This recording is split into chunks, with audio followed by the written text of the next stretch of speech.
Hey folks, Matt from artoftheimage.com. Got some great viewer feedback on my video Sony a6300, 4 things Sony should have done differently on the Sony a6300.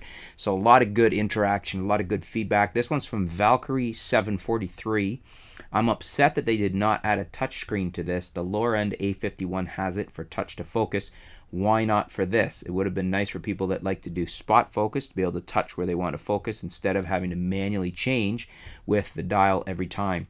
Also a little upset that they did not announce any APS-C lenses, only new FE lenses. Would have been nice to have a few value-priced APS-C lenses. If I was going to dump $2,000 on a lens, I'll mind as well save up and dump another $2,000 and get an A7R2 rather than putting that full-frame lens on an A6300. Only reason I see Sony doing this is they want to be like a backup or a second camera for the guys that have an A7S2 or an A7R2. They know the money is going to be made on these high-priced lenses, higher-priced lenses, and they would not get much in return for APS-C only lenses, which is a shame. I can't disagree here. It's a good point. I don't know why. Well, I kind of do know why. The A5100, it does have a touchscreen, and we don't get it in the A6300. And I think the reason there is simply that you run the risk of putting too much into the A6300, and you'll cannibalize the upper end bodies, the full frame bodies, the A7R, the A7R Mark II, the A7S Mark II. And I think you need to, I mean, every company does this. Canon's probably one of the worst for it in the stripping the features down in the lower bodies. Although I must say that the the T6i and the T6S, what was that, 760 and the 750, I think, they did a pretty good job there. But a lot of companies do this. I mean, you start lower, you pay less, you don't get the features. And if you want to get that more features, you got to pay to play. One of the companies that doesn't when it comes to a lot of these features and with video is Panasonic. The G7 is one of the most fully spec'd cameras I've ever seen, which is why I love it so much. Touchscreen, 4K, everything, you name it. Why Sony's gone this route is, I'm sure, marketing and what they want to sell. So they want to, like you said, they want to push you into the upper levels.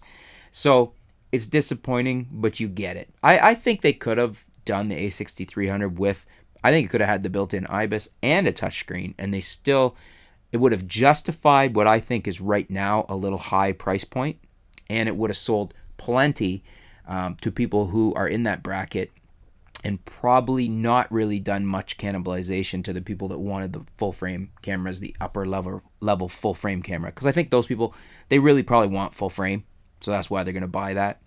Now about the FE lenses, I agree with you there. There was some very nice lenses announced, but where are their budget friendly quality lenses? Where are the lenses that Nikon and Canon have plenty of that are very, very good performers at a low cost? So yeah, I would have been nice to see not just 3 FE lenses come out that are really nice and a very high price.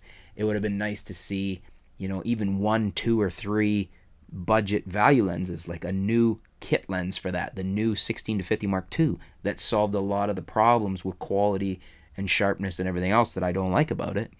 And what about some fast other primes that aren't as expensive? Would have been really nice to see that. And unfortunately, their lens lineup is lagging there. I continuously see comments, well, just put a Minolta FD lens on with an adapter. Yeah, great option. I don't disagree, but it's not autofocus. And as much as I love my manual focus lenses, there's a lot of times I want an autofocus lens. And I don't want to have to pay the farm for it. If I'm buying a $1,000 body, I don't want to buy a $2,000 lens. Or, I might be more inclined to do that. I certainly would have been when I was shooting weddings full time. Most people that are going to buy an A6300 are not going to buy a $1,000 body and then a $2,000 lens. They're not in that bracket. They're not professionals. They're not, if they're ponying up $1,000, that's a lot for them. They might at most spend $500 to $1,000 on a lens, maybe 2 lenses. So you should have some better quality lenses at a better price point. That's my opinion. So I agree with you there, Valkyrie. What do you guys think? Do you agree as well? Or is Valkyrie off base? And am I agreeing with him off base? Leave your comments below. Let's discuss it. Thanks for tuning in. Thanks for your comment, Valkyrie. We'll be back soon here at artoftheimage.com.